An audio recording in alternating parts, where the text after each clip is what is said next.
Hayırlı kez, hürmetli kitap hevesi dostlarımız. Bugün Bibliotünde bir sizin ihtibarınızga Büyük Yenizi Tibletüde öz ülüşlerini indirgen, Büyük Vatan Soğuşunda katnaşkan yazıcılarımız, Yavda doğan icad, Soğuş yıllarındagı kitaplar turasında kıskasa söylep gitmeksidir. Doğan ilimiz bu yazgı matur günlerde Büyük Yenizin 75 yıllığın bildeley. Үтеле зур фажиға болған Büyük Vatan Soğuşu yılları ilimiz tarixында kanlı harfler менен yazılgan. İlimiz halkına yen ayamay 4 yıl soğuşırga 27 milyondan aşığı kişi ömrün kurban etirge tura kile. Kim buluğuna karamay, her kim Yenizi tibletüde öz ülüşün indirge tırıştı. Башкорт язучылары ватандаштарын сакыруу менен бирге өздөрү эле баштан ук фронтка китирге, Büyük Yenizi калем күчү менен де, курал күчү менен де яулап алырга ынтылдылар. Улар арасында Сәгыйть Мифтахов, Али Карнай, Низам Карим, Әкрем Вәли, Кадир Даян, Малик Харис, Шәриф Бикқол, Кирей Мәргән, Мостай Кәрим, Назар Нәҗми һәм башка барыһы 50-гә якын каләм ияһе яу кырына китте.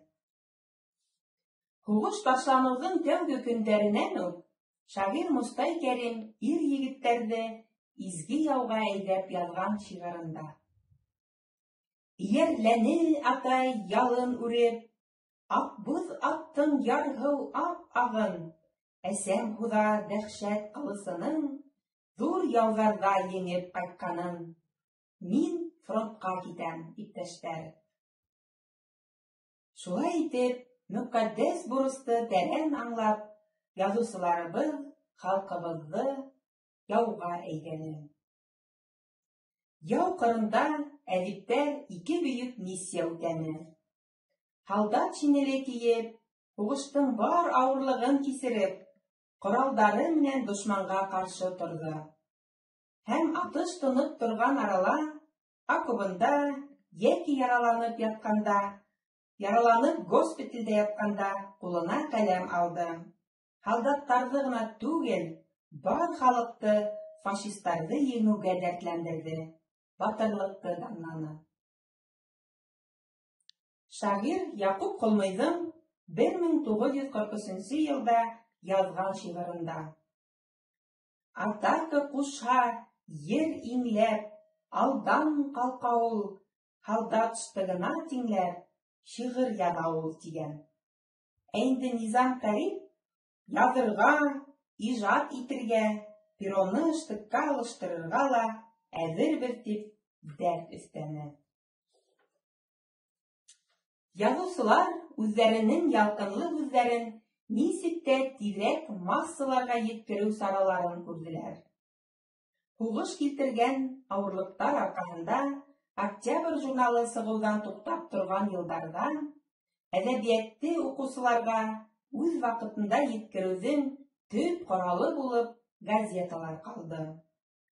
Кызыл Башкортстан, Али Карнай редакторлыгында сыгарылган Кызыл атлылар, Көньяк-Көнбайыш фронтта татар телендә сыккан Совет һугышчысы һәм тагы рус телендә Мужество газеталарында язучыларның шигырьләре кескәй күләмле, ләкин тәрән хикмәтле проза әсәрләре дөнья күрде.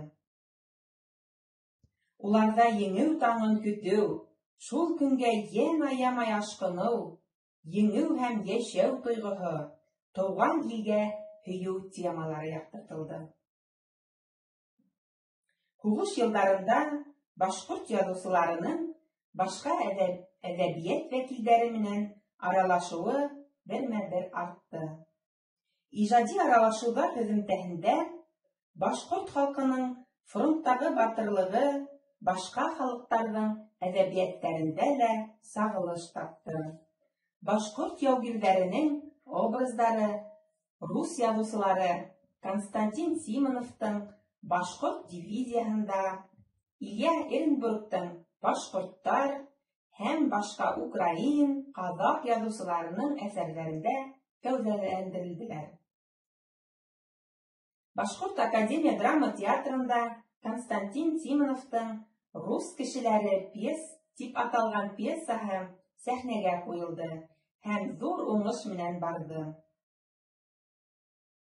Башкорт әдипләренең патриотик әсәрләрен үз вакытында җиткерүдә Башкорт дәүләт нәшриятендә «Фронт һәм тыл», «Кызыл армейстар көтөпханаһы» дип аталган серия астында йыйынтыктар дөнья күрде.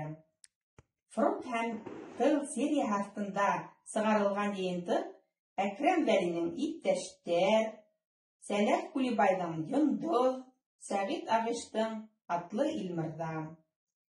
Ә инде «Кызыл армейс көтөпханаһы» серия астында сыккан китаптар Кадир Даяндың «Башкортстан улдары», Баязит Бикбайдың «Самолет алган Хәбирйән», Сәгыйть Агыштың «Әхмәдулла» һәм башка бик күп шагыйрьләребезнең китаптары сыга шул сериялар астында.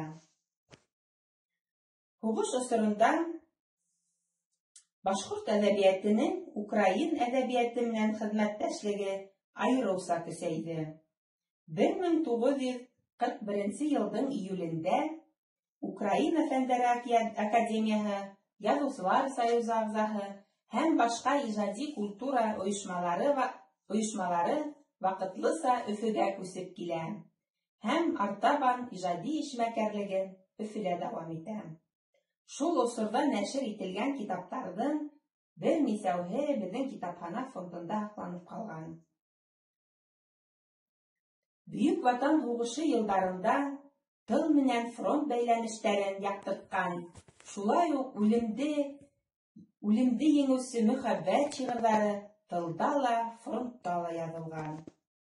Шуларның береһе аерым игътибарга лайык. Рәшит Нигъмәтиевнең «Һинең кәләшеңдең хаттары».